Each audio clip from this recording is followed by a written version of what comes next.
There's that one. There's everything but Instagram. Now let's get Instagram going. Gotta hit that like 5 times.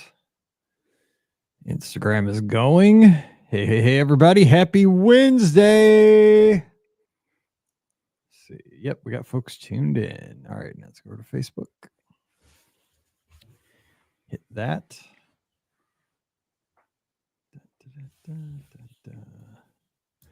And then go over to X and hit this.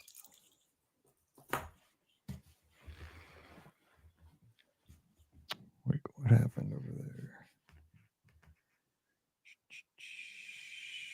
Let me copy and paste this. Copy and paste. All right, we are good. Hey, everybody. Happy Wednesday. Drop a comment where you're tuned in so we can see that you are here. I see some folks over on Instagram. Sergio, Lori, T Ford PGH. Love Instagram names because I never know what they're going to say. Hey, there won't be TikTok come about, what's that, a few days from now? Holy smokes. I know what's my daughter going to do? I keep sending her the updates. She's freaking out. Sounds similar situation. My daughter's been fretting the same over here. So asking for what's going to happen. Who knows? Yeah, I keep it telling her, we can do with your free time. Come Monday. We can do it. You're gonna have to get a life. Like you're not gonna have anything to do on Monday. TikTok will be gone. You have to be old to get reels on Instagram or something. Awesome. I was like, I played the long game. I never went to TikTok. I just did reels on Instagram. On set. It'll pay off in the end. I just didn't have time for one more thing. Wait, what did I just do? Oh no.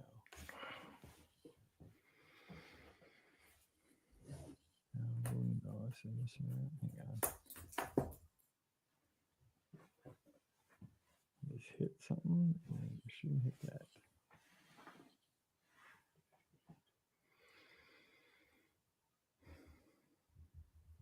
Let me fire this back up real quick. One bad click of the mouse, and we got something weird going on here.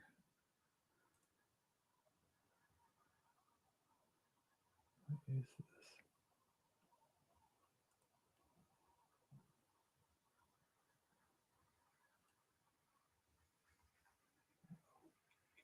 Hang on 1 second. I gotta full screen this so I can see what I got going on here. No worries. You go for it. Let's see. There's what I need.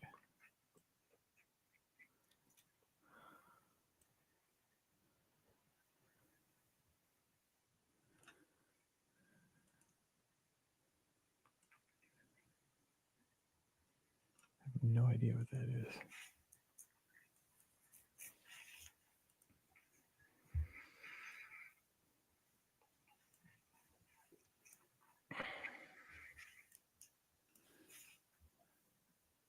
Great. Well, that should still work. I don't know what that was. Let me check this real quick. I got a second window on top of this window. We should be good. Check 1 2 1 2. Let's check. No, it's fine, but it just looks funky. Check 1 2 1 2. Let's go here. Delete. What is that other window? What kind of stuff bugs the crap out of me. Wait.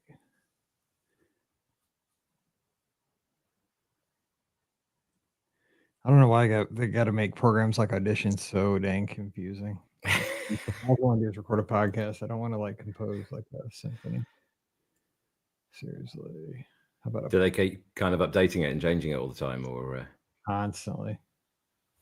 Close panel. Okay, wait. Here we go. Hang on. I just accidentally clicked like one extra click. Something. There we go. Okay, I think we're good here. Scoot this one over. I never had this trouble. I had trouble on the shows earlier this week. I'd use a different version too. This is the good version. All right, we're set. Oh, okay. All right, so AR Disney fan waiting for rock and roller coaster lightning lane as they're tuned in on Instagram. Rock on. Better than I am. You're at Walt Disney World. You're at the studios. Go have a grilled cheese buffalo chicken sandwich for me. 27. Here we go.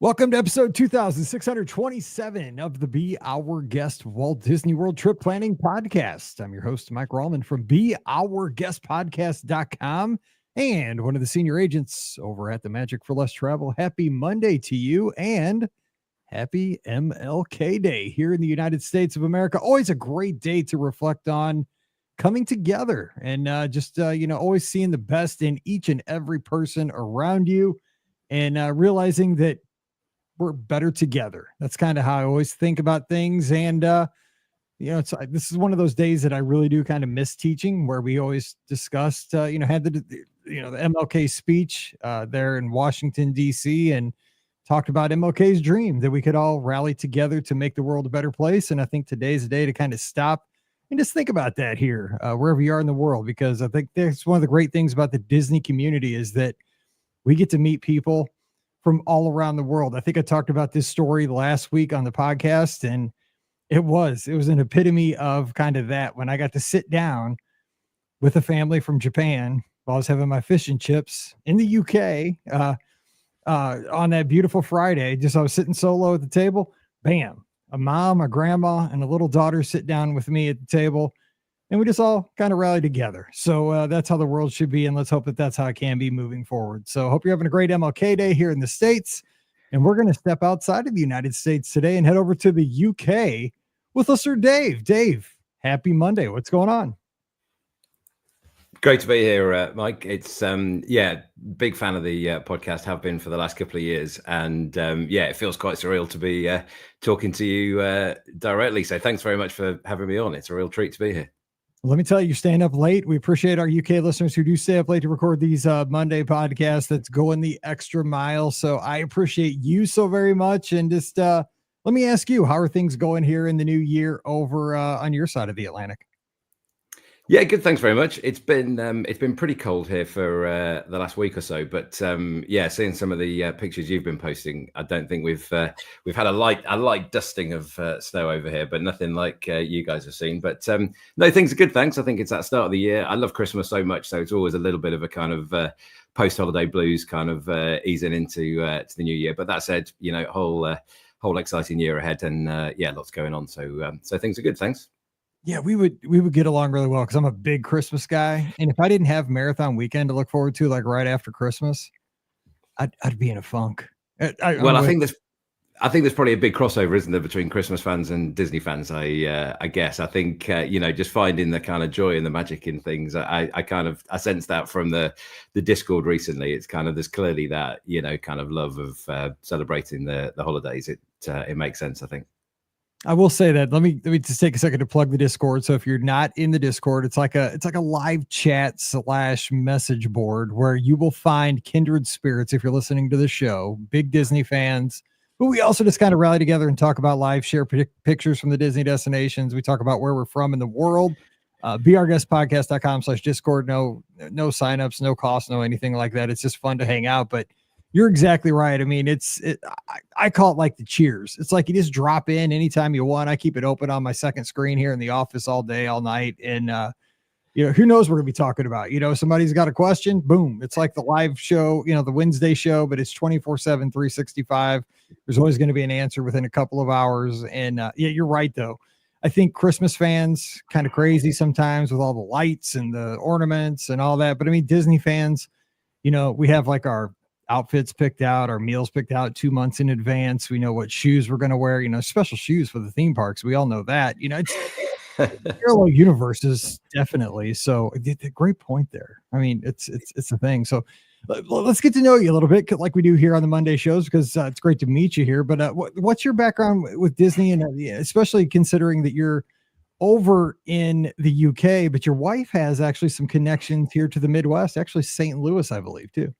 Yeah, this is right. So yeah, jumping straight into that, we're both from the UK, but through my father-in-law's job, my wife actually spent a few years growing up in the US when she was a kid. So spent a bit of time in Chicago, and then a bit of time in a certain St. Louis. Yeah, amazingly. So I haven't ever been. Would love to. Yeah, would love to visit sometime. I've not been to Chicago either, and I'd love to sort of come and see. Yeah, these places that my wife spent some time. But yeah, my connection with Disney, it really kicked off for me. I was lucky enough to come over to Walt Disney World on a family holiday back in the mid '80s. And it was like, an amazing trip, full stop. It was the first time as a family we'd been on an aeroplane, and we came all the way to Florida from the UK. We had a week in Orlando and a week in St. Petersburg on the coast. And the whole trip sort of blew my mind, as a kid from the UK, the kind of the weather, the highways, the food, just, everything about it. But in amongst that, Disney was just by far and away a highlight. Well, Kennedy Space Center was a close second. That was kind of pretty mind-blowing to a kid as well. Big space fan, and that was amazing. But the whole, at that time it was the Magic Kingdom, and Epcot Center was just a few years younger at that point. And so it's those two parks. We were staying on International Drive and kind of did the whole, day trips into the parks. And it was just like nothing I'd sort of seen back home. I loved I think like you talk about sort of Six Flags growing up as your kind of, your theme park, and we had something similar, Alton Tower. Well, I don't know whether it's similar, but it was my equivalent, Alton Towers in the UK. And I loved it. It was one of my favorite days out back home. But just the minute we arrived at the Magic Kingdom, it was just like something else. And even I was thinking about this ahead of talking to you, and I was thinking you don't necessarily recognize as a kid those moments that are really going to sort of make a mark on you and really stick with you. And like you, I'm a massive sports fan, and you don't know that kind of first day that you walk into your team stadium that's going to be, something that is with you for the rest of your life and take you on this amazing kind of journey. And I think with hindsight, looking back, there was something about that kind of Disney experience that influenced me in a lot of ways. It took me a long time to get back, sort of fast forwarding. So you mentioned my wife spent a few years living in the US at similar times. So in parallel, she went on a family holiday herself to Walt Disney World a couple of years sort of before me. We worked out. So fast forward to when we got together and got married and were starting a family. It was definitely a kind of a conversation that one day we sort of dreamed of taking our own kids kind of back to Walt Disney World one day. And then, so it was 2016, our trip. It was intended to be a once in a lifetime trip. Our girls were sort of 9 and 4 at the time. I'm sure you've heard this before. And everybody says it once in a lifetime thing. One time, it's also like, do one run Disney race. We'll go to Walt Disney World one time. Everybody's got to check it off the list one time. And it's like, yeah, okay, we're talking about my 39th trip to the Magic Kingdom. Somebody's got the wall full of medals behind them. Yeah, that was a one race. Okay, whatever. Exactly that. So our once in a lifetime trip. We've since been back to Walt Disney World 4 times. We've done Disneyland in California, and we're booked to go to. You're not like in Nevada or No. I mean, that Disneyland trip. But it's part of a road trip in California. That's a whole different story for another time, but that was incredible. And then, funnily enough, we're actually booked to go to Disneyland Paris for the first time before Christmas this year, I saw that. I'm like, what's wrong with this picture? You've been to Disneyland, you've been to Walt Disney, not Disneyland Paris, and you're in the UK. I was like, something's wrong with this picture, but I like the way you think. Yeah.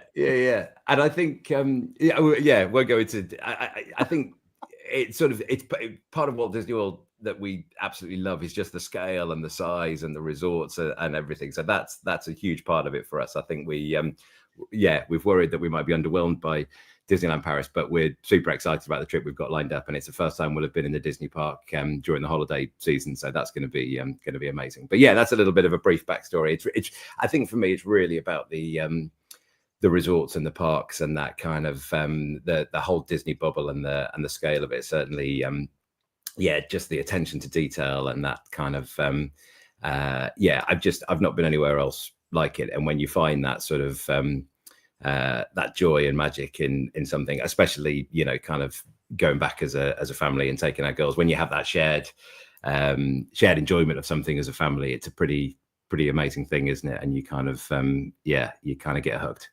It is. And I want to ask you this real quick, and then I want to dive into this trip because I want to make sure we cover all this Sure. going about your wife and your girls and all the experiences you had, because you had some amazing experiences. But when you went that first time to Walt Disney World, because I had a very similar experience when I went for the very first time. We only went to the Magic Kingdom for like a half a day, maybe. I was in fifth grade. We were just kind of passing through as we were driving from we were taking some dogs for my dad's buddy who pitched for the Philadelphia Phillies up to Philadelphia after spring training. And we stopped at the Magic Kingdom because, it's kind of the thing to do. And it rained that day, but I just like core memory, right? I know we did rides, but the thing that sticks in my mind was we went into a hat shop at the Magic Kingdom. I just remember that like inside the hat shop, like there were vines and trees. Like it wasn't just a store. Like the whole store on the inside was so themed, and they had so many different hats. But I think the hat shop was in Fantasyland. It wasn't like the Chateau right in on the right. And that sticks with me because like at Six Flags, it would have just been like a store, like where I grew up and went to the amusement park, and you'd had a store with hats, but it was like Jack and the Beanstalk or something in there. It was like the whole store had like a story going on, but there were hats throughout it and, souvenirs and so forth. And it was night and there were cool lights in there. And it almost seemed like you were like part of like a 3-dimensional storybook with merchandise around you. And that's like, it still sticks with me to this day. Do you have anything like that from when you were a kid that like you that still to this day, like you wish you could go back to that, like that moment in time? Oh, definitely. And I think, your point about comparing it to other places, I think other theme parks, there were great rides that I really enjoyed, but the sort of the getting between was just kind of walking through a park. Whereas I think the thing that struck me, even as a kid arriving at Walt Disney World, was just before you've even got in the park, the kind of level of detail and how immersive the whole thing and the storytelling, and you kind of, you just look around and nothing spoils the kind of these magical surroundings. But I think a couple of things looking back that stick in my mind. One was definitely Main Street. We'd been in the park all day, fireworks were about to start, and my dad comes back and a hot dog for everyone, and that all-American snack for us. And it was kind of like, you don't know what to expect then as a fireworks, and these fireworks just kind of blow your mind, and Tinkerbell comes down and actually surprises you for the first time you've ever seen it. And it's just everything about that evening, and I think that moment. And I think really interestingly, it's not necessarily rides that stick in my head, it's a kind of a sense of that place. And the other one for me was we must have got the monorail either back to the parking lot or between the parks, but traveling on the monorail through the Contemporary Hotel, I'd never seen anything like it. I'm traveling on a monorail. Yeah, as a 50-year-old adult, it's still it's still one of my favorite things. Yeah, but I vividly remember sort of traveling through and looking down into that atrium and seeing people eating breakfast in this incredible hotel, and I'm thinking, people get to stay here and have breakfast in this, and I've got a monorail going past them. It was just, it was so beyond anything that I'd ever seen at that stage. That really sticks with me. Yeah, it is 2025 in the monorail going through the Contemporary. It's like a silent snake, like just it still is just.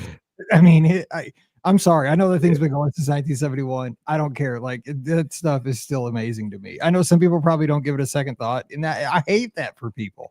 If people have gotten to the point where a monorail, in people that don't realize the size of the Contemporary, like I think I was talking to Ben. I went down to in December. We were down for that preview of the Treasure, and we had a 1-day park hopper. So we did 3 days or 3 parks in that one day before the cruise. Amazing. And we were going to the Magic Kingdom, and I said, God, look at that tree out in front of the Contemporary. I said, do you realize how big that Christmas tree probably is? Because the thing is, it's out there kind of in front of the Contemporary out by the road, but it doesn't look that big. But the deal is the Contemporary is enormous, and it's set like perspective wise, that thing is probably 80 feet tall. Like that tree. Anyway, I just guess, again, over under show, right? 90% of the people probably don't even give these kind of things a thought. They just probably get on that bus and they're like, okay, what time do I get on Space Mountain? But like, I hope there's a lot, and I think our audience tends to skew more this way, but I hope that when you're on that bus and you're riding around, you're like, darn, that Contemporary is just, that thing this is it. I think it's pretty pretty clear that there's enough of us that do kind of care about this detail and love it and appreciate it. And since we've been going, I've become a bit of a sucker for Walt Disney history and reading sort of biographies and stories about the kind of birth of the parks and just the kind of construction of that A-frame of the Contemporary and kind of how innovative it was at the time, and US Steel kind of with those kind of slotting in the rooms and everything. So that's my role as a dad on our trips normally, is to kind of start boring the girls with all the details. And so you'll never guess how that was built, and the eye rolls and the groans from the girls as we're kind of passing by. So that's that's definitely my role on a Disney trip. Yes, power to the dads. That's what we do. Dad. Yes. Okay, I'm hitting you a double dose. I hear that plenty. Dad, I'm giving you 2 facts right now. Here we go. All right, so let's jump into your trip. This is awesome. I could talk about this stuff for like 7 hours, but we can't do a show that long. So the trip we're going to talk about, I know you did a split. You did a split at Bay Lake Tower and Beach Club Villas because you wanted to check out some larger accommodations, those DVC accommodations, because you just want to spread out. So how long were you there and when were you there, and kind of how did this trip come together? When did you decide to put it together? Sure. So I think I find this when you talk to other people from the UK, clearly that bit further to travel, we come less often, but when we come for a longer time, right? So for us, it's normally, around a fortnight. So on this trip, we were lucky enough to have 4 nights at Bay Lake Tower and then 8 nights at Beach Club Villas. And while I'm sometimes envious of how regularly you guys can nip down for the odd long weekend, I think the luxury that we have of these extended trips is we can really just kind of take our time and just, no rushing, although we do pack lots in, don't get me wrong. We're kind of, we're rope dropping and we're still kind of likely to be doing the fireworks, but in the middle, we'll have a bit of downtime and pool time. So I think, this was a real treat. Our favorite resort to date is the Beach Club. We absolutely love it. And we've always stayed in the hotel rooms there, but we've always been really tempted by DVC, and so this was our first time trying it out, testing that what you get with that accommodation, with one eye on potentially kind of kind of going down that route further down the line, and I think on that front the accommodation was amazing. We kind of, our daughters on this trip were 17 and 12, so you kind of we're a family that's growing up. And I know you well know with teenage daughters, Mike. I tell you what, the extra bathroom in Bay Lake Tower was a godsend. It made a massive difference. You actually got to use the restroom, but did have to go down to the public. Yeah. On the cruise ships, I've had showers in the rainforest. So no, it was amazing, and I think for me personally, I sort of mentioned about the just that monorail moment that I remember as a kid, and I've always dreamed of staying in a monorail resort one day. So to sort of stay in Bay Lake Tower and have that short walk to the Magic Kingdom, that was just an absolute real special moment for me personally. That was amazing. So we started off with 4 days there and then moved to Beach Club Villas. So did you?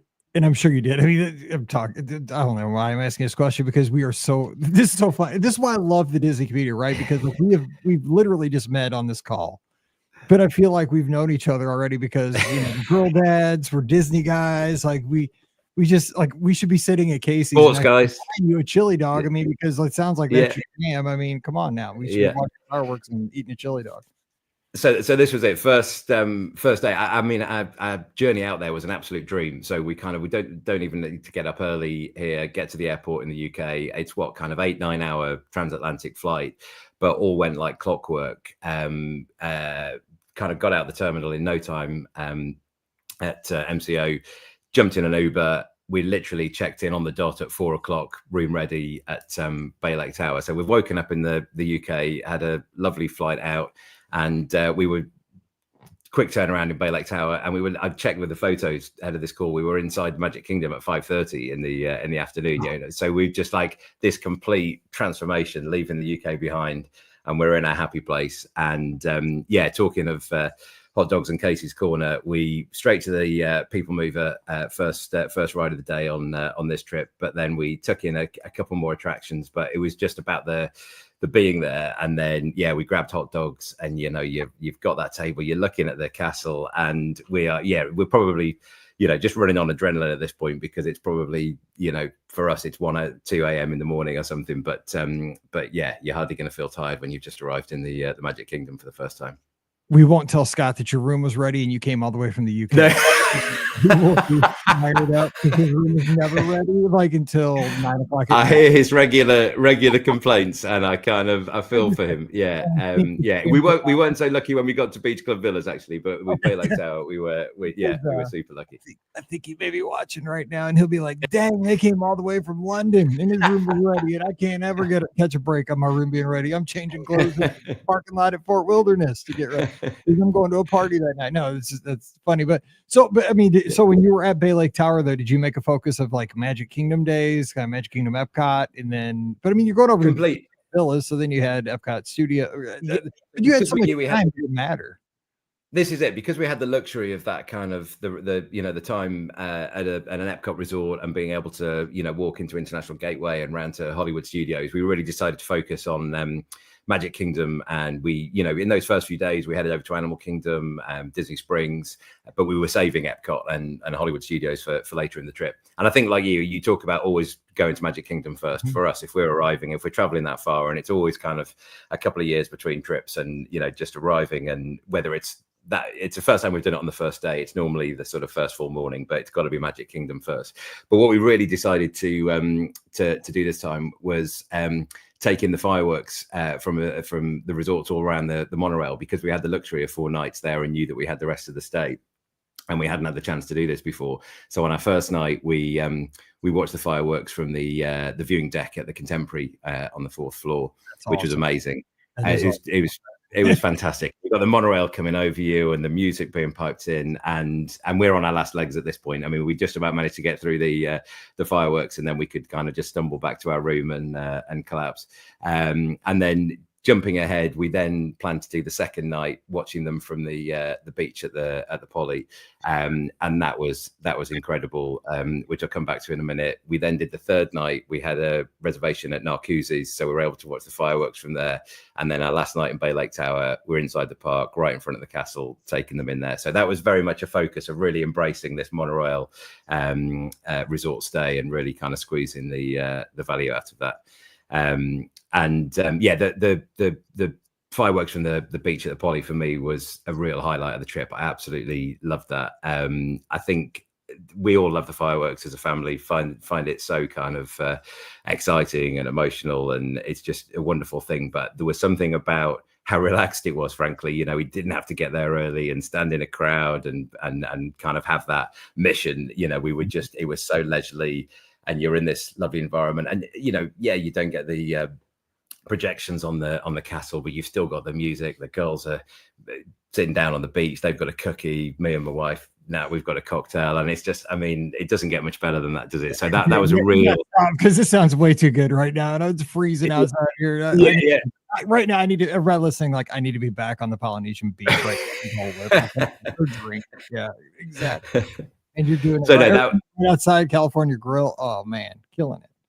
Yeah, no, that was brilliant. And that first day, actually, I mean, I think this is where we feel really sort of lucky to have the amount of time we have when we come over for the sort of length of stay that we do. That first day, the walk actually from Bay Lake Tower to Magic Kingdom. So we have a thing in the family that my favorite walk in the world is out of the beach club through International Gateway into Epcot. That just, you step out on a Florida morning or an evening, and that view over to the boardwalk, and you're walking around, and obviously have to tell the girls that you've got a road going underneath there, and you don't even realize it, and you've got water going over that road, and they love it. They roll in their eyes again.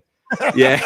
Exactly. So we have this thing that's my favorite walk in the world, from the beach club to International Gateway. And Bay Lake Tower to Magic Kingdom very quickly became my second favorite walk in the world. A little bit more traffic and car parks to kind of get in the way. But what an absolute kind of privilege to wake up, walk out of your room, and be literally 5 minutes from the Magic Kingdom. That was absolutely amazing. And then I think one of the things traveling west from the UK, the sort of natural early starts that you have because of the time difference, it's like a superpower, right? You're waking up at kind of like 5-6 a.m. anyway. I'm over with my resort mug, getting my coffee from the Contempo Cafe, and I'm ready to go. And we were ahead of the game. So it's an absolute dream to get those first few days to get round for rope drop. And yeah, the excitement levels are kind of through the roof at that point. So we get in, we're doing the Mine Train, Peter Pan, all our favorites, the classics. Mid-morning, grab a coffee on Main Street, and we've already done loads of attractions by that point. You know what it's like. You get so much done with those early starts. But then this is a great bit for me. We love sort of doing some of our favorite things and then mixing it up and always checking out things that we haven't done before. So I'd heard such good things about Geyser Point at Wilderness Lodge, and we hadn't sort of been there before. And so sort of late morning, we head out the park, jump on the boat over to Wilderness Lodge. And for me, those sort of moments are the moments that just really make the trip. And I think it's difficult to describe to people who think that you're just going to a theme park on holiday, kind of how special those moments are. And you sort of got an amazing cast member kind of skippering that boat, making you feel so welcome. The sun shining, having left the, kind of cool UK behind, you've got the Grand Floridian behind you with, kind of going past a Contemporary where we're staying at Bay Lake Tower, making our way to Wilderness Lodge. It's just that I think those are we've had an amazing morning, and it wouldn't be the same if it wasn't for those parks being a part of it. But it's those moments where you just look around, and with my family, everybody's just having a great day, and that for me is the sort of essence of it. Those are the bits that just take it to the next level. 100%. And two points there. One is that the length of stay makes that very much more relaxing, because you're not on a time crunch because you have to get somewhere. You can slow down, get to Geyser Point, and enjoy the journey. But also, that's the difference between Walt Disney World and Disneyland. Right there is, Disneyland is, we know here on the show, I've just started going in 22 to Disneyland. I love it. It is so cool. It's just nostalgia is just so thick, and so many great attractions, and just so different than Walt Disney World, but so the same too. But the thing that is different is the transportation system, is the scope of Walt Disney World. To take a boat right outside the Magic Kingdom and just cruise on over on a beautiful sunny, Florida day. It's special. It's amazing because it's just gorgeous. Like, you don't get that at Disneyland. That's one of the things that is missing, and it makes Walt Disney World unique and special. And I'm with you. Funnily enough, we did our first Disneyland trip in 22 as well. And because by this point I'd read so much and invested so much in Walt and his story, I think the nostalgia and the magic of these being the original park and some original attractions I found incredible, and I absolutely love it. But they are different. I think some people would headlong and think, the kind of main parks are similar, but they are very different in terms of the experience that you can have there. And I think, continuing that round to Geyser Point, you're 5-10 minute boat ride away. And I've heard it said on here before, but you don't feel that you're so close to an amazingly busy theme park. It's such a beautiful. All of a sudden, it's magic. I mean, Lodge feels like it's 10 miles from the Magic Kingdom, and it's probably, I don't know, a mile is the crow flies. Yeah, exactly. And you're looking out over that lake, and the service we had at Geyser Point, it was just so good. And I think this is one of the things that wowed me the first time we came to Walt Disney World, was just the cast members consistently on the scale from resort to resort, from park to park. It's just mind blowing to me. I've not seen that anywhere else to be that consistently brilliant at what they do and making your experience so special. Just little details, they kind of found us a great table even though we didn't have a reservation, and looking after us. And then my wife and youngest daughter wanted to share the bison burger, which they absolutely loved, by the way. I know I hear good things about it. So I don't eat meat. I'm a pescatarian. I eat fish and shellfish, but I don't eat meat. But my wife and daughter wanted to try this bison burger, and they explained they wanted to share it. And without even a question, it comes along on 2 plates, kind of cut in half. And it's just little touches like that where they make you feel so welcome, and nothing's too much trouble. And I remember sitting there, it's our first day, and it's just so relaxing. We've already had an amazing morning. We've got an amazing rest of the day ahead of us. And again, it's one of those moments that I think people don't necessarily realize is part of this, amazing Disney experience. If you haven't been there, if you haven't explored, if you don't kind of check places out, you don't realize how many different experiences there are there to have. And that's what we absolutely love about it. No, I agree. I mean, Geyser Point on a beautiful Florida day. If you're from anywhere where the climate is like it is right now, where London or St. Louis, Missouri, and have the first snow outside my window, Geyser Point sounded pretty sweet right about now today. So, I take that. Burger and some fries or whatever. I had chickpeas there one day. I didn't even know what chickpeas were, but I'd take them right now. Geyser Point. I can't remember exactly what I had, but I think I had sort of a shrimp salad or something. And again, it was absolutely brilliant. It was just fantastic food, and it's kind of, I think people's perception sometimes is that it's just, there's amazing fast food and that's fantastic in the right moment. The hot dog the night before couldn't have been better, but, and the plant-based hot dogs, by the way, at Casey's Corner, fantastic. So my wife and my youngest daughter eat meat, but myself and my eldest daughter don't eat meat, and the fact that we can all get something at Casey's Corner is cool, it's amazing. I'm the all beef guy, but I mean, I'm glad good for you. I would never know. That's awesome. That's great to share because it's fantastic. I really recommend them. They're fantastic. So this day, funny story. Then we then carried on another beautiful boat ride back to the Contemporary, and the island there did it used to be called Discovery Island? Yeah, they had out there. Now it's you pay me $1 million to spend the night on that, and I don't think I'd take you up. Somebody did during COVID, and he got arrested. Yeah, really? Is that right? Yeah, at least like snorkeled out there or something. I don't know. It was wild. There was a thing. Who knows? So we're cruising past on the boat, and I'm kind of regaling some more of my dad facts to the girls to explain it. Explaining that kind of when Magic Kingdom first opened, that this was actually, extension of the resort, and you could get a boat over here and there was wildlife and you could explore and so on. I'd read all about it. Anyway, fast forward a few weeks, we get home and my wife's parents dig out their old photo album of their trip in the 80s. And, my wife, Nat, was listening to me saying, oh, that's interesting. I've never heard anything about that. We get this old family album out and we're flicking through. Lo and behold, there's pictures of Nat and her mum and dad and sister on Discovery Island. The kind of fold down map. Yeah, they'd been there. Yeah. I'm the nerd that's been reading about it and kind of hearing all about it. And island. Yeah. Uncle Bob still may be lost on the island. Maybe he's still So this is still first day. We then get back, and again, you made the point about the sort of luxury of having an extended stay and having the time to be relaxed. But we have some time around the pool at the Contemporary, which again, for me, just this, swimming around in the pool. Daughter's having an amazing time, but for me, just looking up and thinking about kind of that history and kind of where we are. Absolutely love that. And then jump on the monorail. Our plan is to head round, as I said earlier, to the Poly for the evening. And one of the few disappointments of the trip is we tried to get into Trader Sam's, but we got our timing all wrong. And because of the 8 o'clock cut off for kids, we left it too late to get our name down. But then this resulted in us discovering the lounge there. I'm just kind of trying to remember the Tambu Lounge in Poly. Yeah. Yep. So we're there again, no reservation, but we just kind of find a table there, and that was fantastic, amazing. You're right there in the lobby. You've got all the atmosphere of the Poly, fantastic drinks. My youngest daughter spotted another kid having a kind of a mocktail out of a whole pineapple that they do. So, we kind of got one of those. She's sitting there thinking this is fantastic. And I think you can order some of the dishes from Ahana to just kind of pick and choose. And that was fantastic. And then that was the evening where we ended up at the beach for the fireworks, and you think this is just day one, and we've done all that. It's just incredible.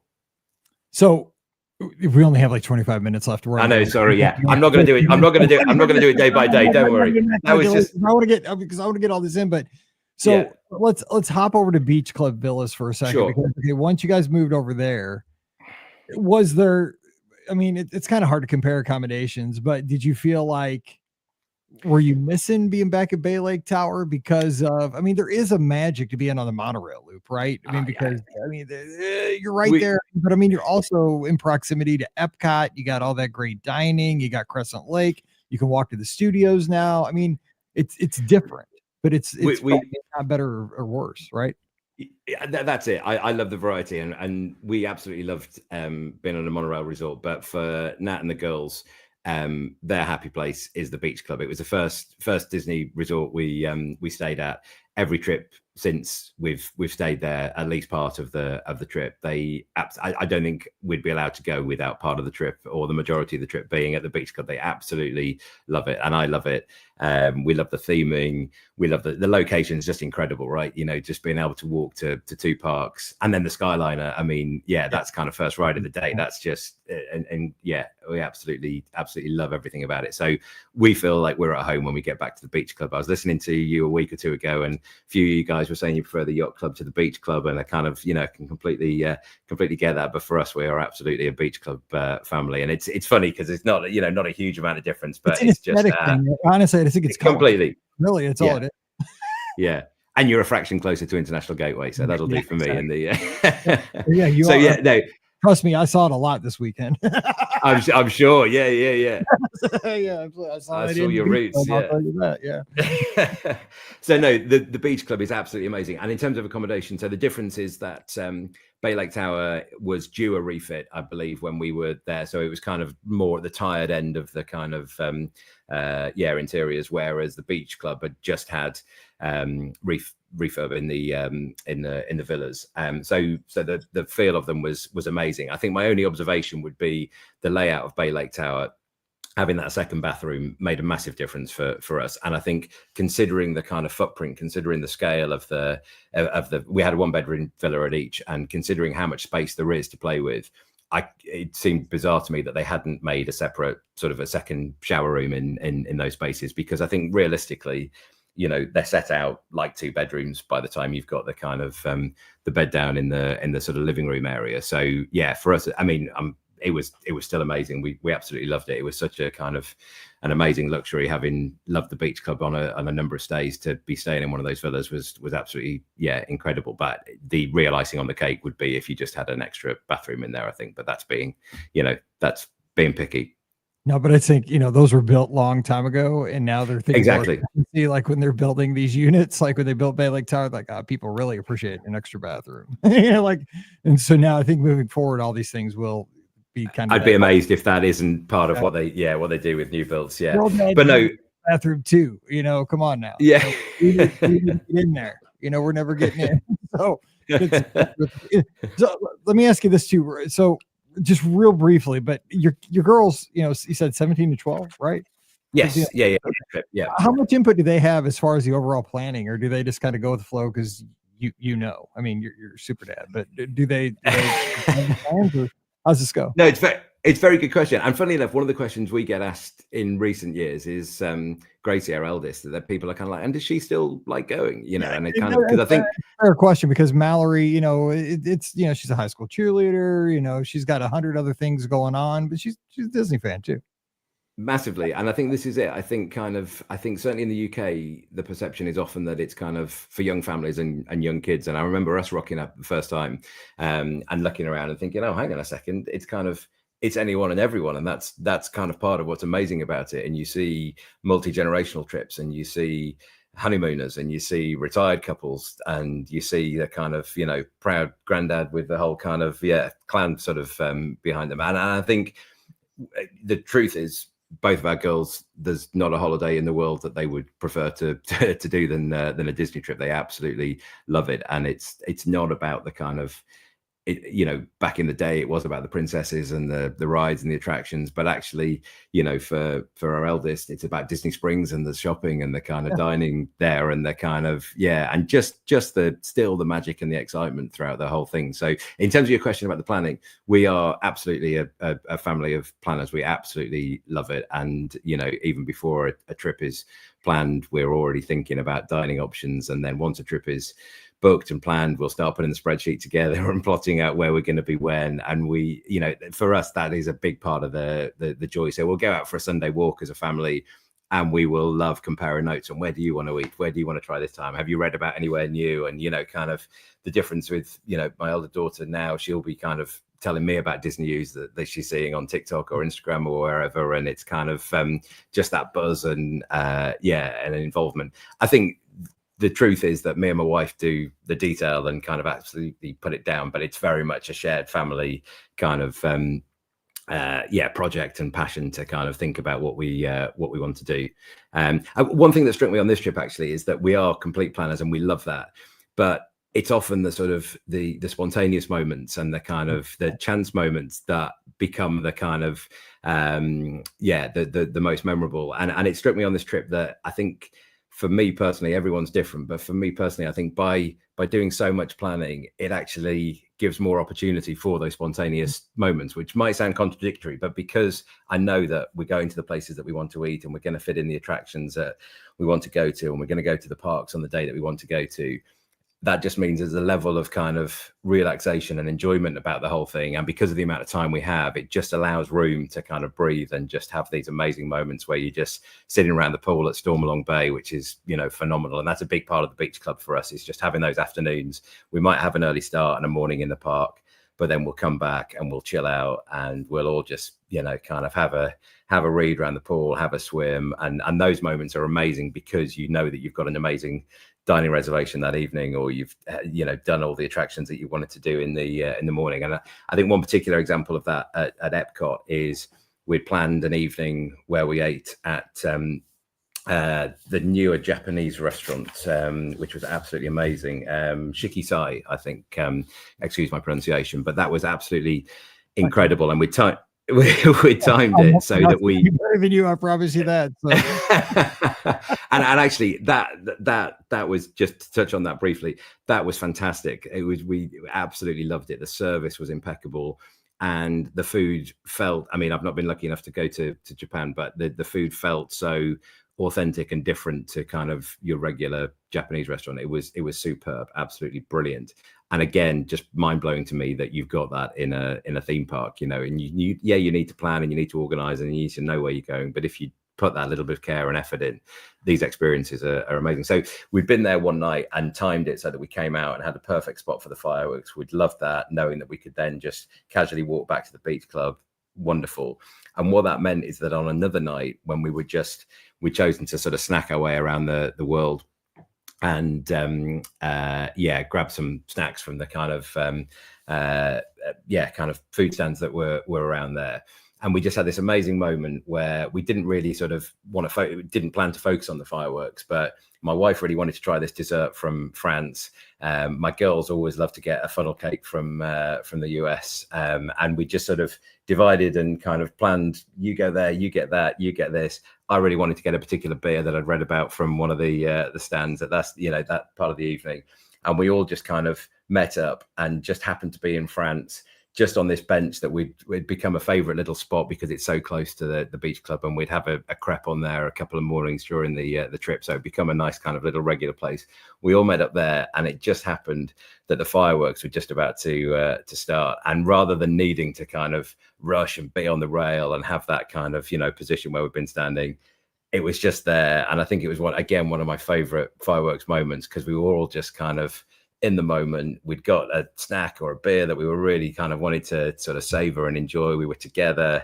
Everyone again has got a magical smile on their face, and these fireworks are kind of just blowing our mind in the background. It was amazing. And I think that's only possible because we hadn't planned that moment, but because we'd planned other things around the trip, it allowed the space for that kind of spontaneous moment to happen. You're bringing up so many great points, because this is going to be just, gold for those folks that are planning first time Walt Disney World vacations, whether it's domestic, whether they're driving down from Arkansas or from Alabama, because if you go online, and I'm a trip planner, this is what I do for a living, right? And you have to go into Walt Disney World with well-laid plans that will lead you to success. But you don't have to plan every minute, but you do need to have a plan when you go in, because you said it well, even better, way better than I could say it, is that when you have a plan to accomplish, 3 or 4 major things throughout the day, like if we get these 3 things done today's a success. We want to make sure that we want to try to get a virtual queue for Guardians. But if we don't get a virtual queue for that, maybe we can get it at 1:00. If we don't get it at 7:00. But if not, it's still not a wash. We could still do, X, Y, and Z in Epcot. We can have a great lunch here. The thing is, though, is by having a plan, it takes the mental anxiety out of the day, knowing, oh, well, we have an idea of what we want to do today. We have it kind of down on it, in our phone notes or whatever. We're just going to do this. We're going to be there. Park opening is so crucial for at least some of the days. You don't have to do it every day. You can sleep in some days. It's vacation. But you get so much more done if you get there at rope drop. You need to do that a couple of days because it puts you at an advantage over 75% of the other guests. But what that'll do is later in the day, like you said, what you do is you buy like 2 to 3 times that amount of time later at the pool, because you've already gotten so much done in such a little amount of time early in the morning from like 9 to 12. You've now bought hours later that you can enjoy at the pool with your family, like I said, reading a book or later in the evening. We've done so much already. We can just enjoy a funnel cake and just kind of leisurely make our way around World Showcase, and the spontaneity will find you. And I mean, you've said it so well, because it's never the planned moments that are the things I come home that I enjoy. It's always something that, how did I end up here? Like this activity was never on my radar.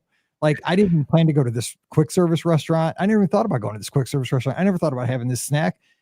Reflections of China, that wasn't my favorite attraction, but it ended up being because I met somebody, walking in, and we saw it, and we hung out and had a drink or had a snack afterwards, and the thing is, if you have a plan, that opens up those opportunities. I'm glad you said that, because that's well said. And it sounds like your girls kind of roll with that. And it's kind of like a family mantra at this point. Exactly. And I think if anybody ever asks us for any Disney advice, it's one thing we always say is just make sure you protect a bit of time to just take it all in, because actually we love just being in the resorts and in the parks. And it's kind of, yes, we might plan that time, but actually the plan is just to relax and enjoy it. And I think you're similar from what I hear. You love being in those places and looking around and taking in the atmosphere. And I think one of the wonderful things we've realized we love about being there is you look around and you realize so many people are having the time of their lives. People are there. You're surrounded by so many people who are having the dream holiday or celebrating a special occasion, or whether it's a one-off, amazing trip, or whether they're regulars. It's just, I think that shared joy is an amazing thing, quite a contagious thing to be a part of. And if you're just constantly rushing around trying to get to the next thing and fit the next attraction in or the next dining reservation, you miss that moment to just look around and sort of absorb what a special place you're in. Totally agree. So real quick, give us a couple highlights from the theme parks, as far as attractions. What are a couple of favorite attractions, maybe, or shows or something like that your family really gets a kick out of? So it's great that we've talked for this long and we've not really mentioned any attractions yet, which kind of that's the joy of Walt Disney World as a whole, like the resort. It's not just an amusement park; it's the experience. Yeah, 100%. Yeah. So the funny thing is, my wife and my youngest daughter don't like thrill rides at all. They kind of just won't go anywhere near anything that's. And I think it really kind of amuses some people who know kind of quite what big fans we are. They're like, hang on a second, you're spending all this time going to these theme parks, but you're not kind of, you won't go on any roller coasters or anything. I'll go on anything. My eldest will kind of pretty much go on anything with me. But our very favorite attractions as a family, I think, are Remy's Ratatouille Adventure. We absolutely love. Mickey and Minnie's Runaway Railway, we love. Toy Story Mania, we absolutely love. And I think the pattern through those attractions, for me personally, they resonate with what I imagine was kind of part of Walt's original ambition for these destinations, that they are, they're ambitious, they're innovative. They wouldn't have been possible a few years ago. They're kind of, using amazing technology, but they've also got narratives and storytelling, and they're family friendly. So I think those are the ones that we all love sharing as a family of four. They're the ones that we get excited about, and certainly, with Remy's, we'll go on that multiple times in a trip, because we're kind of, especially if we're staying at the beach club, we'll get in there and rope drop it, and then make sure we get on there another few times. So I think it's those. I'll then get my kind of time to nip off and take in a few thrill rides kind of later in the trip, and leave the girls to grab some ice creams and things, and make sure I kind of take it all in. But as a family, we love those. I mean, my wife and youngest daughter Ella, they love the classics. They still love It's a Small World, Peter Pan, Winnie the Pooh, all of that stuff.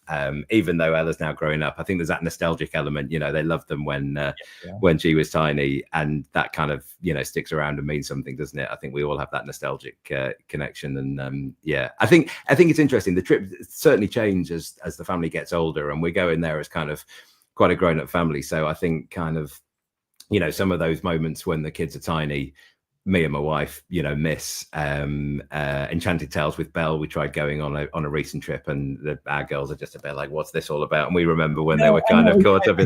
I totally feel you. And so cool when Mallory was little. Oh, 17. I mean, that was one of those that just like we thought you can't do this anywhere else. So that it's sad that some of those things inevitably move on, but then equally, we can do so much more as a family, right? Because we're kind of not thinking about kind of naps and pushchairs and all that sort of thing. And that, they're grown up girls pretty much now, and we can kind of start early and stay out late. And one of the things on the dining, actually, there's so much I could talk about, but I know I'm conscious of time. But one of the things is going to come up on you. That's what I'm worried about. Yeah.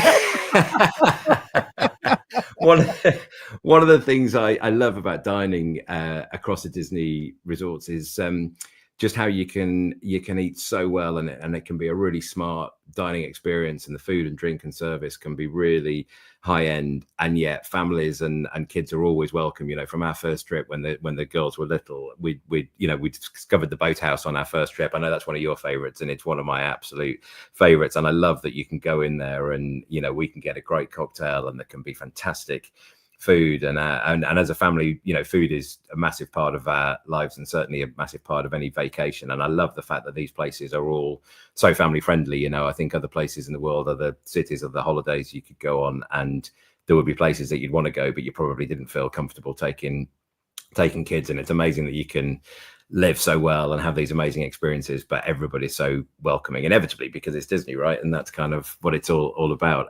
Everyone's welcome. So yeah, that's a real key thing for us, that we can kind of eat and drink very well, but sort of really enjoy that as a family and not feel like that needs to be a separate thing.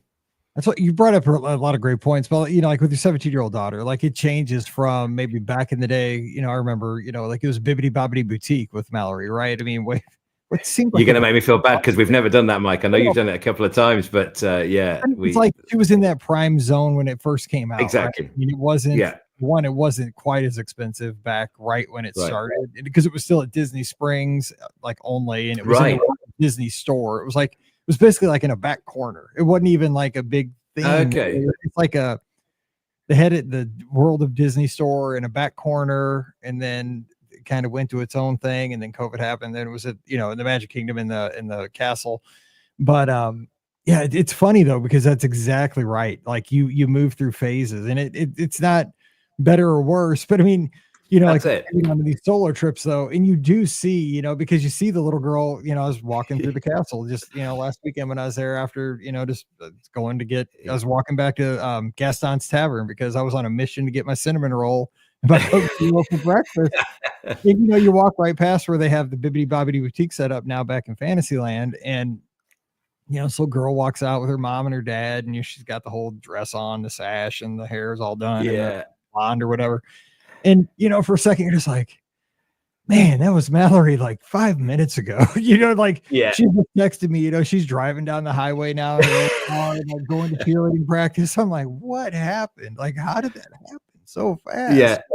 It's not better or worse, because now, it's like it's when we go down to Walt Disney World, like I said, we don't have to worry about naps and all this stuff. Like, she's her own person. Like, and Paige comes or goes. She's 28 years old now. If she comes, it's great. If sometimes she can't, because she's her own person. But it's. I think that's it. You have those moments where you miss family. You get lucky to have that family time. The family time together becomes way more precious on these vacations, though. At this point, I think.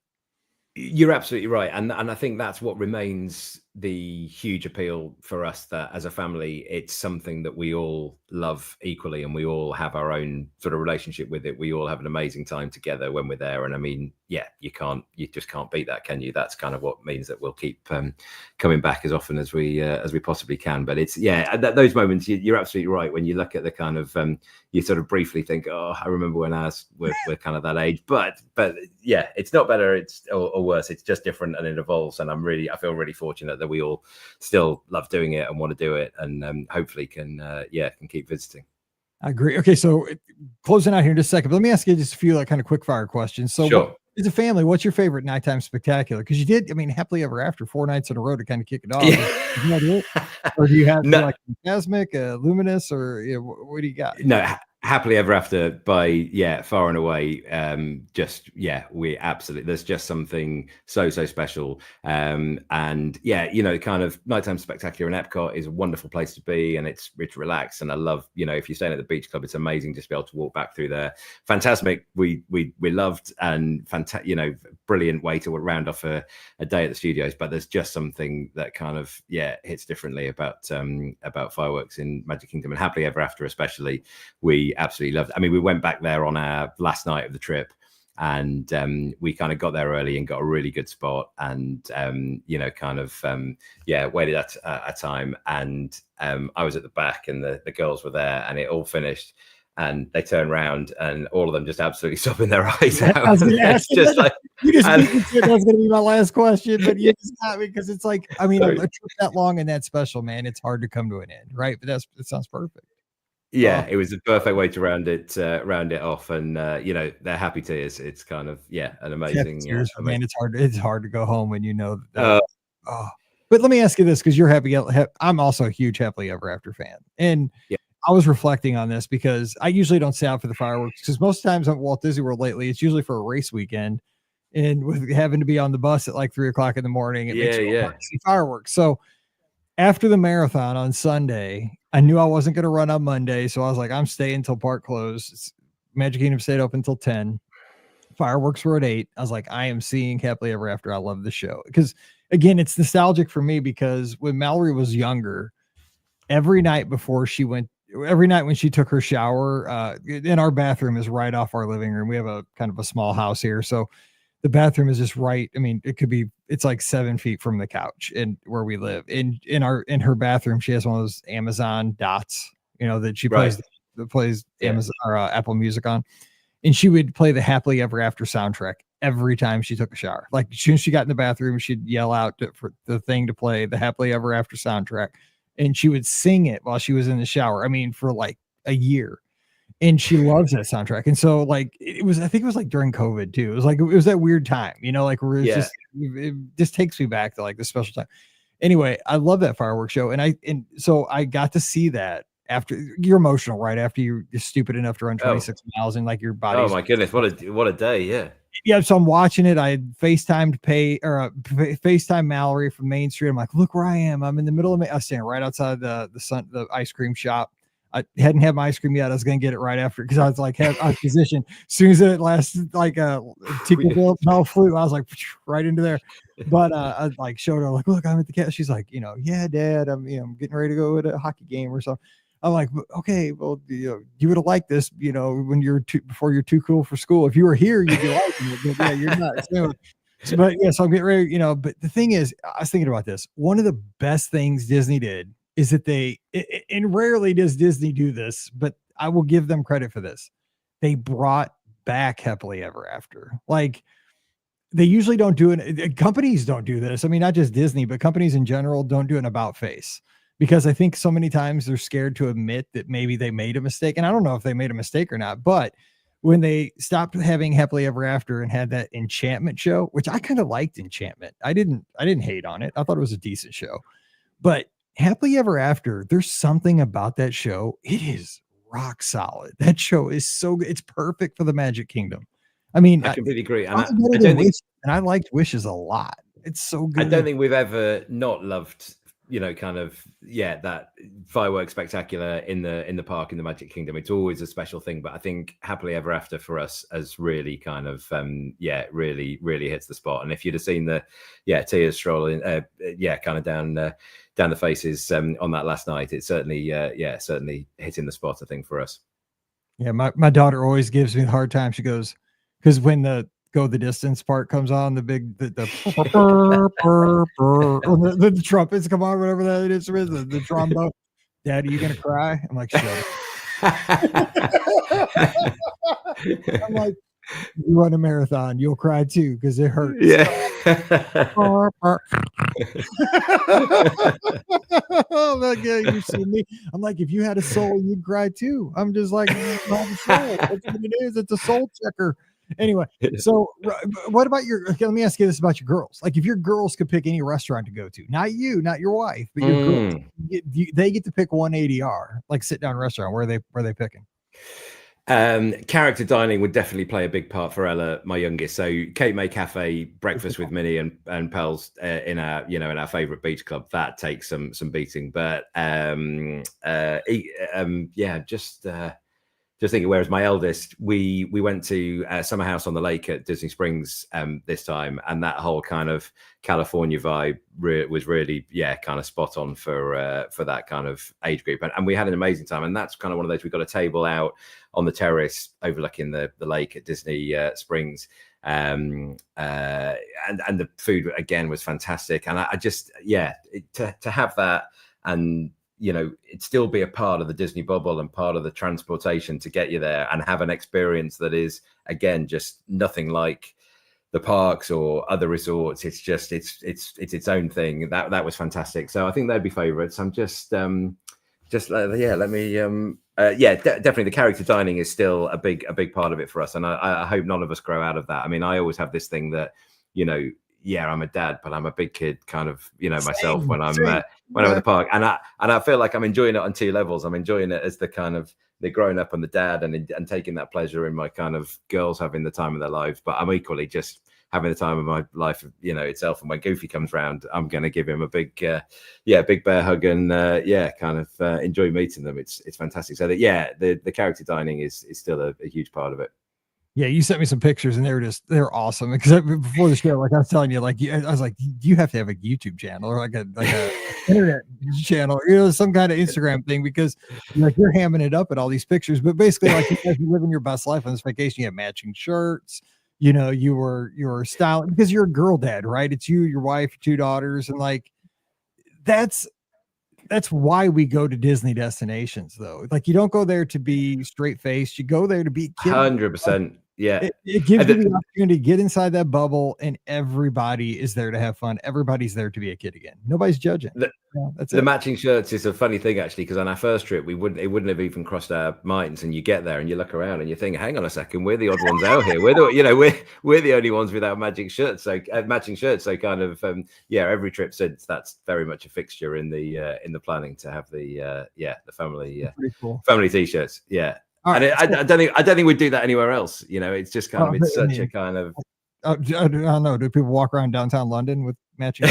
You don't do it around here. That's like a Cardinals game, like the baseball game, or football game. That's what we do. But that's about it. Yeah. So let me ask you this, because I don't want to get you. It's already tomorrow. So before we get out of here, one last memory from this trip. You want to share one thing from the audience, one awesome experience? I mean, you guys were there for a long time. Like, leave us with something good. Like, what's one lasting memory from this trip you're going to hang on to? I've shared some of the.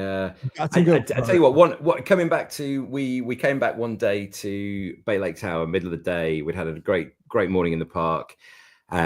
Just super relaxed, heading back, gonna head to the pool for some time, and we were just wandering through the lobby and looked out the doors on the way out to the pool there outside, and Chip and Dale are just wandering around, just kind of messing around with the games out there. And so we're like, hang on a second, and my youngest, they're two of her favorite characters. She absolutely loves Chip and Dale, so we're immediately just kind of straight out there. And they're playing the giant Connect Four, and they're holding the kind of Connect Four pieces up like it's kind of, Mickey ears on our heads, and kind of having a great time with the girls.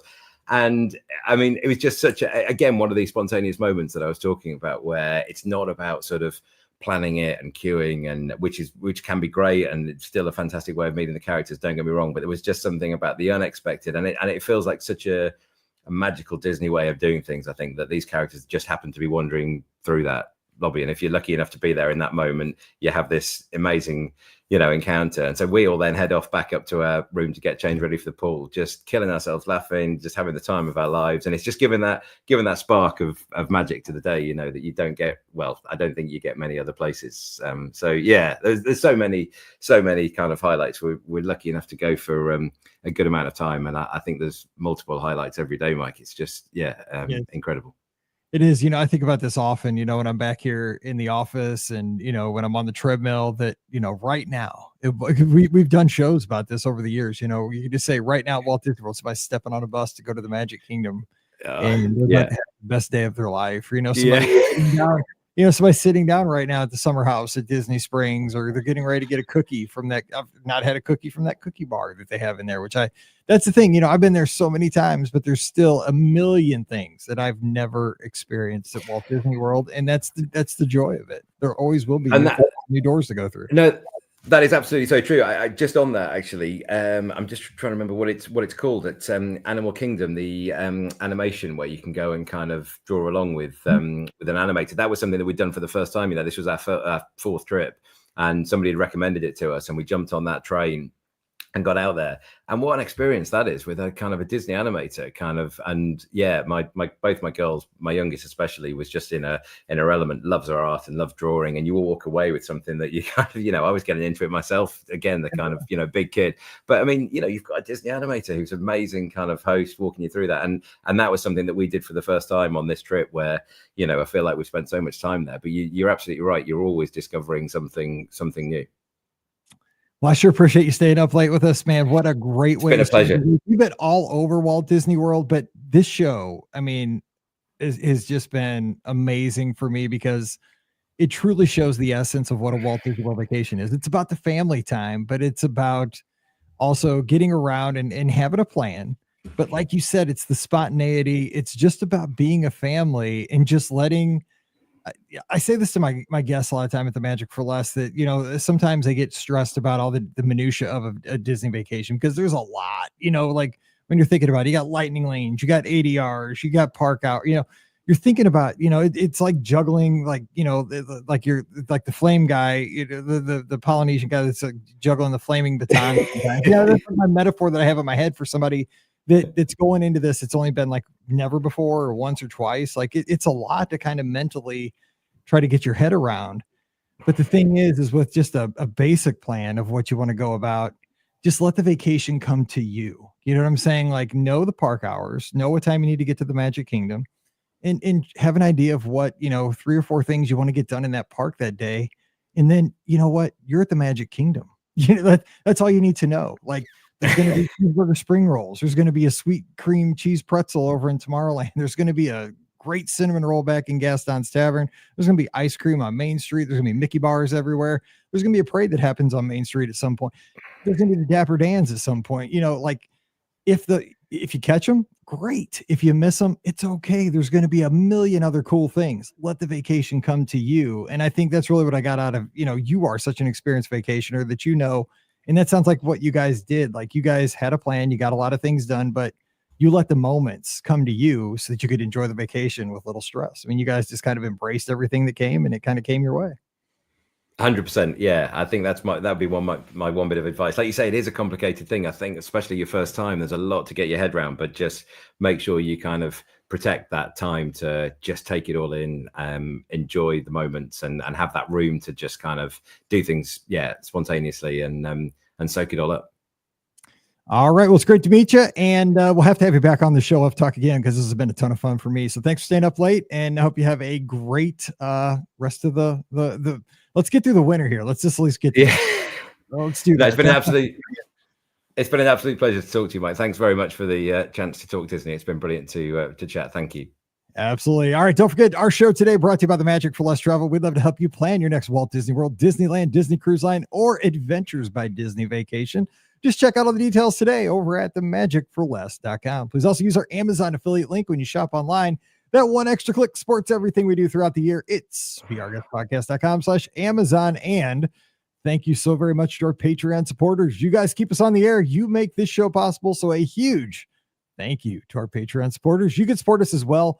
just $5 a month. And for that support, you get a bonus show called Mike in the Midwest. It's all about fun stuff here in Missouri and stories of growing up here. So check it out today over at patreon.com/Be Our Guest Podcast. Again, join us over in the clubhouse. It's our Discord server. It's a message board / live chat. Lots of fun over there. We'd love to see you this week. It's beourguestpodcast.com/clubhouse.